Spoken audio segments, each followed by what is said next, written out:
প্রচারণায় সরগরম গাজীপুর নগরী। সিইসির সঙ্গে বৈঠকে গুজব ছড়ানোর অভিযোগ আওয়ামী লীগ প্রার্থীর, আচরণবিধি লঙ্ঘনের পাল্টা অভিযোগ বিএনপি প্রার্থীর।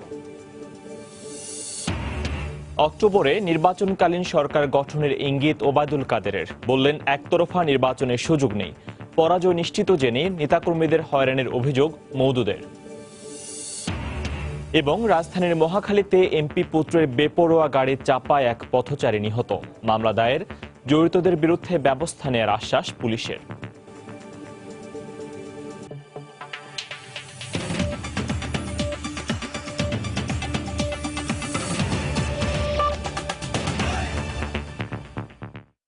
সময় সংবাদের সঙ্গে আছি আমি ফয়সাল মোর্শেদ। অভিযোগ পাল্টা অভিযোগে জমে উঠেছে গাজীপুর সিটি কর্পোরেশন নির্বাচনের প্রচারণা। বুধবার তৃতীয় দিনের প্রচারণার ফাঁকে সিইসির সঙ্গে বৈঠকে অংশ নেন প্রধান দুই দলের প্রার্থী। এ সময় আওয়ামী লীগ প্রার্থী দাবি করেন লন্ডন থেকে একটি মহল নির্বাচনকে ঘিরে অপপ্রচার চালাচ্ছে। অন্যদিকে বিএনপি প্রার্থীর অভিযোগ, আচরণবিধি লঙ্ঘন নিয়ে ইসির কাছে অভিযোগ করেও কোনো সাড়া পাওয়া যায়নি। গাজীপুর সিটি নির্বাচন সুষ্ঠুভাবে সম্পন্ন হবে বলে আশা প্রকাশ করেন প্রধান নির্বাচন কমিশনার। দিনভর প্রচারণার মাঠে পাল্টাপাল্টি অভিযোগ, দিন শেষে একে অপরের সঙ্গে আন্তরিক আলাপন। গাজীপুর সিটি নির্বাচনের মেয়র ও কাউন্সিলর প্রার্থীদের নিয়ে নির্বাচন কমিশনের বৈঠকে দেখা যায় এমন দৃশ্য, যদিও মাইক্রোফোন হাতে নিয়ে ঘুরে ফিরে অভিযোগের ফিরিস্তি। লন্ডন সহ পৃথিবীর বিভিন্ন দেশে আমাদের দেশের কিছু অনুপ্রবেশকারীর মতন তারা আছে, তারা বিভিন্ন সময় সরকারকে এবং নির্বাচন কমিশনারকে বেকায়দায় ফেলার জন্য তারা বিভিন্ন সময় নিজেরা কিছু অজুহাত তৈরি করে এটা প্রচার মাধ্যমে তারা প্রচার করতে চায়। বড় বড় পোস্টার, বড় বড় ফেস্টুন, এদিকে ওদিকে একটু তাকালে সেসব অশোভনীয় পোস্টারগুলো আপনারা দেখতে পাচ্ছেন। আমি লিখিত দরখাস্ত দিয়েছি, কিন্তু কোনো প্রতিকার পাই নাই। 26 জুনের এই ভোটকে সামনে রেখে এর আগে বেলা 11টায় গাজীপুর জেলা প্রশাসকের কার্যালয়ে আইন শৃঙ্খলা রক্ষা বাহিনীর সঙ্গে বৈঠক করে নির্বাচন কমিশন। বৈঠক শেষে সিইসি বলেন, নির্বাচনের পরিবেশ নিয়ে কোনো শঙ্কা নেই, এখানে কোনো ঝুঁকি নেই, নির্বাচন সুষ্ঠু হবে এই প্রত্যাশাই তারা করেছে। প্রশাসন স্টার্টিং করে এই কথাটা একেবারেই আমি প্রত্যাখ্যান করি। গত 2 দিনের তুলনায় বুধবার সকাল থেকে বেশ জমজমাট ছিল গাজীপুর সিটি নির্বাচনের প্রচারণার মাঠ। সকাল 9টা থেকে শুরু করে টঙ্গীর গাজীপুরা ও এরশাদনগর সহ বেশ কিছু এলাকায় গিয়ে পথসভায় যোগ দেন আওয়ামী লীগ প্রার্থী। তার কিছুক্ষণ পরে নগরীর 30 নম্বর ওয়ার্ডের বিভিন্ন পাড়া মহল্লায় গিয়ে গণসংযোগ করেন বিএনপি প্রার্থী। বেলায়েত হোসাইন, সময় সংবাদ। এই মুহূর্তে গাজীপুর রিটার্নিং কর্মকর্তার কার্যালয়ে আছেন রিপোর্টার রাশেদ লিমন। সরাসরি যাচ্ছি তার কাছে। রাশেদ।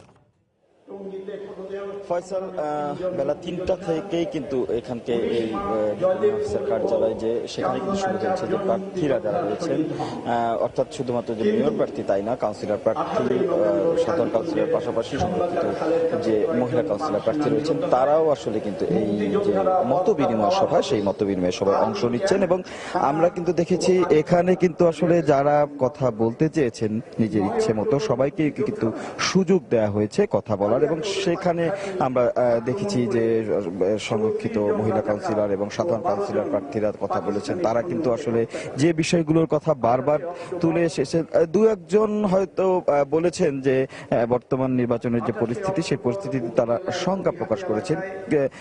তারপরও নির্বাচন কমিশনের যে ভূমিকা বা এখন পর্যন্ত নির্বাচন, এই গাজীপুর সিটি কর্পোরেশন নির্বাচনকে নিয়ে যে অবস্থা রয়েছে, সেই অবস্থায় কিন্তু তারা সন্তুষ্ট এবং তারা সবাই কিন্তু সুষ্ঠু নির্বাচনের প্রত্যাশা করেছেন। পাশাপাশি মেয়র প্রার্থীরা যখন কথা বলেছিলেন তারাও কিন্তু একই কথা বলেছেন, যেহেতু প্রধান নির্বাচন কমিশনার সহ পুরো নির্বাচন কমিশন এখানে উপস্থিত রয়েছেন এবং পাশাপাশি প্রশাসনের ঊর্ধ্বতন কর্মকর্তাও রয়েছেন, যে কারণে আসলে এই সুযোগটি হাতছাড়া করেননি কোনো মেয়র প্রার্থী। তারা কিন্তু খুব বলতে গেলে বিনীতভাবেই নির্বাচন কমিশনের কাছে অনুরোধ করেছেন একটি বিতর্কমুক্ত, অবাধ, সুষ্ঠু এবং নিরপেক্ষ নির্বাচন অনুষ্ঠানের ক্ষেত্রে। সেক্ষেত্রে আমি যদি একটু আলাদা করে বলি বিএনপি এবং আওয়ামী লীগ মেয়র প্রার্থীর কথা, আওয়ামী লীগের মেয়র প্রার্থী তিনি কিন্তু দুই একটি অভিযোগের কথা বলেছেন, যে নিজের কিছু শঙ্কার কথা বলেছেন। তারপরও কিন্তু সার্বিক যে নির্বাচনী পরিস্থিতি, সেই পরিস্থিতিতে কিন্তু তার সন্তোষের কথা জানিয়েছেন। পাশাপাশি বিএনপি প্রার্থী তিনিও দুই একটি আচরণবিধি লঙ্ঘনের খুব সে অর্থে মোটা দাগের কোনো বড় কোনো অভিযোগ না হলেও ছোটখাটো দুই একটি অভিযোগ কথা তুলে তার কথার কিন্তু মূল বিষয়বস্তু ছিল একটাই, নির্বাচন কমিশনের প্রতি অনুরোধ ছিল তার কণ্ঠে যেন একটি সুষ্ঠু এবং নিরপেক্ষ নির্বাচন অনুষ্ঠিত হয়। এবং এরপর পরে কিন্তু প্রশাসনের পক্ষ থেকে এবং নির্বাচন কমিশনের পক্ষ থেকে কথা বলেছেন। তারা কিন্তু তাদের কথায় যে সার্বিক পরিস্থিতিতে এই যে প্রার্থীদের যে বক্তব্য, সেই বক্তব্যকে বক্তব্যে তাদের কথা ছিল যে প্রার্থীরাই যেহেতু বলছেন এখন পর্যন্ত এই মাঝখানে 1 মাস বন্ধ থাকা সহ মোট এতদিনেও যে কোনো ধরনের নির্বাচন কেন্দ্রিক কোনো সহিংসতা হয়নি, তার মানে বিষয়টি এভাবে স্পষ্ট ধরে নেওয়া যায় যে পরিস্থিতি স্বাভাবিক আছে। এবং সেই আশ্বাসে নির্বাচন কমিশনের পক্ষ থেকে এরই মধ্যে 4 জন নির্বাচন কমিশনার কথা বলেছেন। প্রধান নির্বাচন কমিশনার বাদে তিনি কিছুক্ষণ পরে কথা বলবেন এবং তারা সবাই বলেছেন এই ধারাবাহিকতার অংশ হিসেবেই নির্বাচন সুষ্ঠু হবে, সেই অঙ্গীকার তারা জানিয়েছেন। এবং তারা বলছেন সুষ্ঠু নির্বাচন হলে যাদের যে ফলাফল হয় সেই ফলাফল মেনে নিয়ে শান্তিপূর্ণ পরিবেশ বজায় রাখতে প্রার্থী যারা রয়েছেন তাদের কিন্তু সহায়তা চেয়েছে নির্বাচন কমিশন। তো এই ছিল এখনকার মতো আমার কাছ থেকে সবশেষ। ফয়সাল। সহকর্মী রাশিদ লিমন সরাসরি যুক্ত হয়েছিলেন গাজীপুর রিটার্নিং কর্মকর্তার কার্যালয় থেকে। এদিকে সিলেট, রাজশাহী ও বরিশাল সিটি কর্পোরেশন নির্বাচনে আওয়ামী লীগ ও বিএনপির মনোনয়ন ফর্ম বিক্রি করা হয়েছে। সকাল থেকে রাজধানীর ধানমন্ডির আওয়ামী লীগ সভাপতির কার্যালয় ও নয়াপল্টনে বিএনপির কেন্দ্রীয় কার্যালয় থেকে ফর্ম সংগ্রহ করেন 2 দলের মনোনয়ন প্রত্যাশীরা। বিকেল 5টা পর্যন্ত আওয়ামী লীগের পক্ষে মনোনয়নপত্র সংগ্রহ করেন 8 জন, আর 16 জন মনোনয়ন প্রত্যাশী বিএনপির ফর্ম সংগ্রহ করেছেন। রাজধানীর ধানমন্ডিতে দলীয় সভাপতির রাজনৈতিক কার্যালয়ে দলের দপ্তর সম্পাদক ডক্টর আব্দুস সোবহান গোলাপের কাছ থেকে রাজশাহী সিটি কর্পোরেশন নির্বাচনে মেয়র পদে খায়রুজ্জামান লিটনের পক্ষে মনোনয়ন ফর্ম সংগ্রহ ও জমা দেন রাজশাহী মহানগর আওয়ামী লীগের সাধারণ সম্পাদক ডব্লিউ সরকার। এছাড়া বরিশাল সিটি থেকে নির্বাচনে 5 জন ও সিলেট সিটি কর্পোরেশন নির্বাচনে 2 জন মনোনয়ন প্রত্যাশী ফর্ম সংগ্রহ করেন। আগামীকাল 21 জুন বিকেল 5টায় শেষ হবে দলটির কাছ থেকে মনোনয়ন সংগ্রহের সময়। এদিকে উপনির্বাচনের জন্য কুড়িগ্রাম থেকে মনোনয়ন ফর্ম সংগ্রহ করেছেন 3 জন। দল নির্বাহী কমিটির রেজলিউশনের মাধ্যমে একক প্রার্থী হিসেবে তারা সিদ্ধান্ত দিয়েছেন এবং 14 দলীয় জোটও রাজশাহী যেটি আছে সেখান থেকেও আমাকে এককভাবেই প্রার্থী হিসেবে সিলেক্ট করে দিয়েছেন। কাজে এই বিষয়ে কোনো সমস্যা নেই। এখন কেন্দ্রীয় মনোনয়ন বোর্ড আমাদের মাননীয় সভানেত্রী যেটিতে মূল হিসেবে কাজ করবেন সেখানে সেটির জন্য অপেক্ষায় আছে। আমি বিশ্বাস করি আমাকে বরিশাল সিটি কর্পোরেশনে আমাকে মনোনয়ন দেবে, আর যদি একান্তই মনোনয়ন না দেয় তাহলে আমাদের মহান নেত্রী জননেত্রী শেখ হাসিনা যে সিদ্ধান্ত নেবে আমি সেই সিদ্ধান্ত মেনে নেব।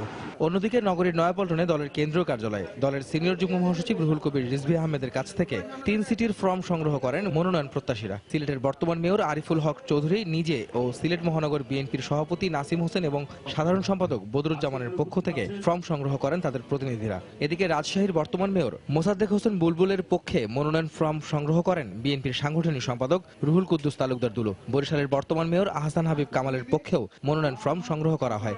বেঁধে দেওয়ার সময় বিকেল 4টার মধ্যে সিলেটের 9 জন, রাজশাহীতে 1 জন ও বরিশালের 6 জন মনোনয়ন ফর্ম সংগ্রহ করেছেন।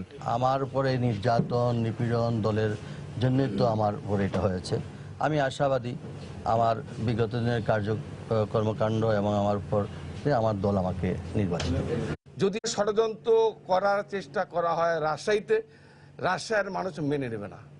যত রকম ষড়যন্ত্র চক্রান্ত হোক না কেন জনগণ এটা রুখে দেবে ইনশাআল্লাহ। দলীয় মনোনয়ন পাবার পর আগামী 28 জুনের মধ্যে রিটার্নিং কর্মকর্তার কাছে মনোনয়নপত্র দাখিল করবেন প্রার্থীরা। প্রার্থিতা প্রত্যাহারের শেষ দিন 9 জুলাই এবং 3 সিটিতে 30 জুলাই হবে ভোট।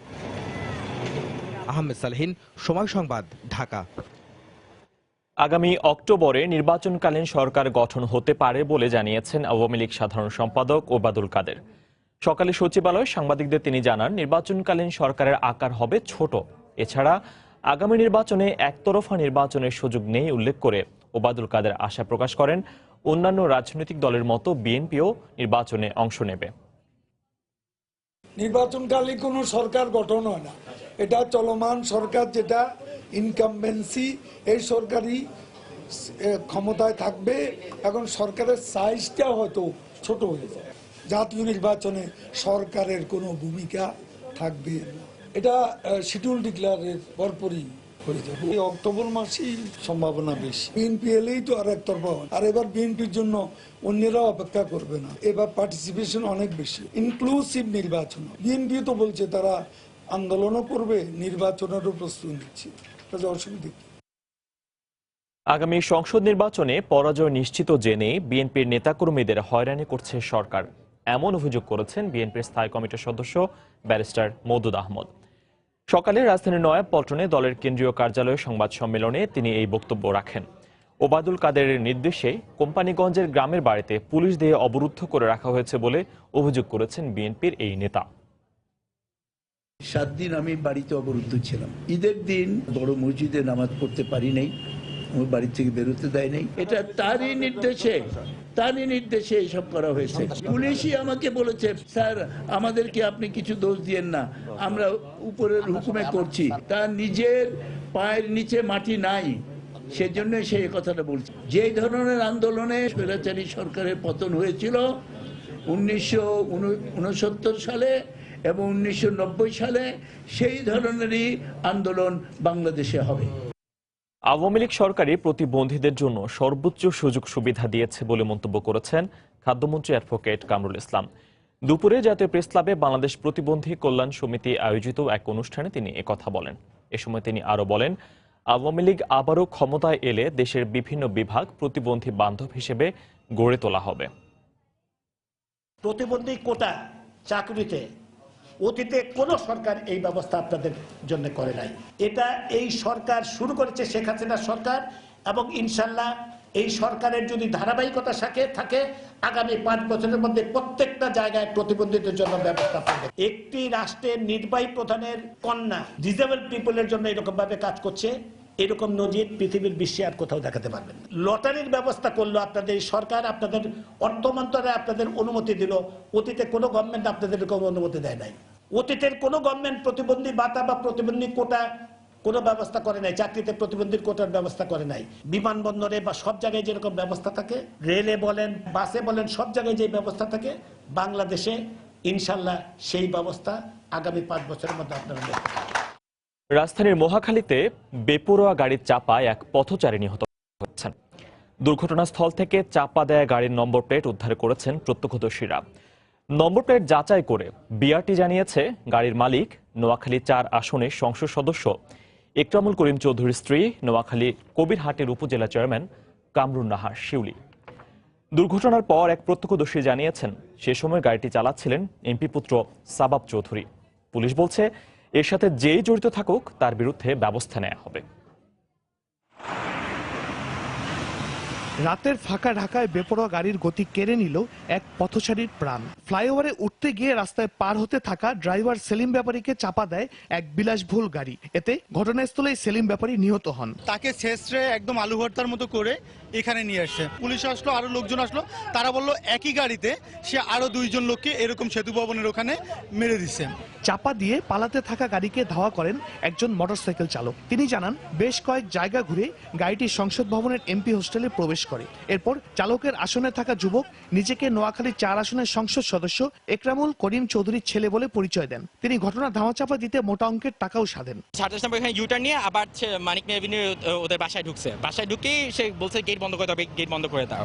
আমিও গাড়ি পিছন ঢুকছে, যদি 1 সেকেন্ডও দেরি করতাম তাহলে ঢুকতে পারতাম না। তারপর ছেলে বলছে যে তোমার যত টাকা লাগে আমি তোমাকে দিব, কোনো ইস্যু না, তুমি অফ যাও। আমাকে ওর ফ্রেন্ড দিয়ে একটা ঘুষি মারছে, মাথায় একটা থাপ্পড় মারছে। ঘটনাস্থলে পড়ে থাকা গাড়ির নম্বর প্লেট BRTA তে যাচাইয়ের জন্য যাওয়া হলে সেখান থেকে জানানো হয় এই বছরের মার্চের 18 তারিখে গাড়িটি কেনা হয়। গাড়িটি কামরুন নাহার শিউলির নামে নিবন্ধিত। তার স্বামীর নাম একরামুল করিম চৌধুরী। কামরুন নাহার শিউলি লাস্ট মালিক উনি, সর্বশেষ ওনার কাছে গাড়িটা আছে। মোহাম্মদ একরামুল করিম চৌধুরী স্বামী উদয়। এদিকে নিহতের পরিবার জানিয়েছে পেশায় প্রাইভেট কার চালক সেলিম ব্যাপারী ছিলেন পরিবারের একমাত্র রোজগারের উৎস। এই ঘটনায় দায়ী ব্যক্তির উপযুক্ত শাস্তি চেয়েছেন তারা। পুরো ফ্যামিলির দায়ভার একমাত্র আমার আব্বুই বহন করতো। এখন যেহেতু আমার আব্বু নাই, আমি তার বড় মেয়ে হয়ে আর কতটুকু করতে পারবো? আমার ভাই হলো ছোট। যে ইয়া করতে বেশি করে শাস্তি চাই, বিচার চাই। এগুলো করলে আমাকে সংসার কে দেখবে? এগুলা পুলিশ বলছে তদন্তে কারো ব্যক্তিগত পরিচয় প্রভাব ফেলবে না। জিজ্ঞাসাবাদে জানতে পারলাম যে একটা প্রাইভেট কারে মাইরা গেছে, এতটুকু আমরা পাইছি।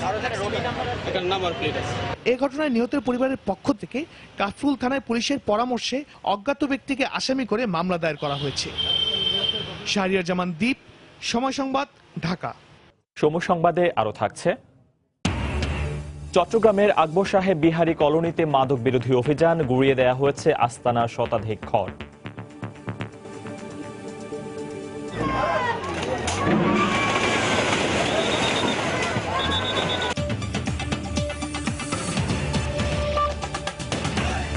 মৌলভীবাজারের মনু নদীর পানি কমে গেলেও সুরমা ও কুশিয়ারা নদীর পানি বাড়ায় সিলেট অঞ্চলে আগামী 24 ঘন্টায় বন্যা পরিস্থিতির অবনতির আশঙ্কা করা হচ্ছে। এদিকে মৌলভীবাজারের রাজনগরে বাঁধ ভেঙে হু হু করে ঢুকছে পানি, তলিয়ে গেছে 25টি গ্রাম।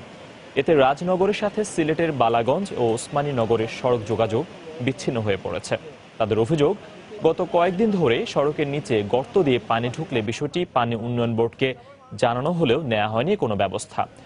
যোগাযোগ বিচ্ছিন্ন থাকায় সময় মতো মেরামত না করার বিষয়টি স্বীকার করে বাঁধ মেরামতে সর্বোচ্চ চেষ্টা চালিয়ে যাচ্ছে পানি উন্নয়ন বোর্ড।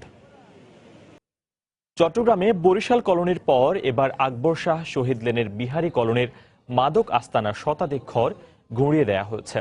সকালে রেলওয়ে ও সিটি কর্পোরেশনের উচ্ছেদ কর্মীদের সহায়তায় আস্তানা গুঁড়িয়ে দেয় পুলিশ। পুলিশ জানায়, ঢাকা চট্টগ্রাম রেল লাইনের পাশে রেলের 10 একর জায়গায় অবৈধভাবে দখল করে গড়ে তোলা হয় বস্তি। বসবাসের আড়ালে এখানে প্রকাশ্যে চলে মাদক বেচাকেনা। এর আগে কয়েকবার আইনশৃঙ্খলা রক্ষা বাহিনী অভিযান চালালেও বন্ধ করা যায়নি মাদক ব্যবসা। তাই রেলওয়ের অনুরোধে আজ সকালে পুলিশ গুঁড়িয়ে দেয় কাঁচা পাকা প্রায় শতাধিক ঘর।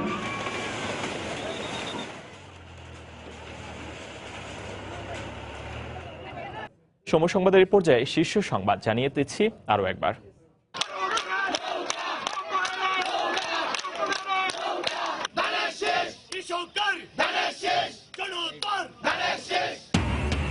প্রচারণায় সরগরম গাজীপুর নগরী। সিইসির সঙ্গে বৈঠকে গুজব ছড়ানোর অভিযোগ আওয়ামী লীগ প্রার্থীর, আচরণবিধি লঙ্ঘনের পাল্টা অভিযোগ বিএনপি প্রার্থীর। অক্টোবরে নির্বাচনকালীন সরকার গঠনের ইঙ্গিত ওবায়দুল কাদেরের, বললেন একতরফা নির্বাচনের সুযোগ নেই। পরাজয় নিশ্চিত জেনেই নেতাকর্মীদের হয়রানির অভিযোগ মওদুদের। এবং রাজধানীর মহাখালীতে এমপি পুত্রের বেপরোয়া গাড়ির চাপায় এক পথচারী নিহত, মামলা দায়ের। জড়িতদের বিরুদ্ধে ব্যবস্থা নেওয়ার আশ্বাস পুলিশের। এই ছিল এখনকার মতো। যে কোনো খবর পেতে ভিজিট করুন সময়নিউজ.tv। যে কোনো বাঙালি রবি নম্বর থেকে সময় সংবাদের খবর, অনুষ্ঠান সম্পর্কে জানতে এবং যে কোনো তথ্য সময় সংবাদকে জানাতে ডায়াল করুন 16242 নম্বরে। এছাড়া এইমাত্র পাওয়া খবর আপনার মোবাইলে পেতে SMS করুন *BN লিখে পাঠিয়ে দিন 16242 নম্বরে। আর সঙ্গে থাকুন সময়ের।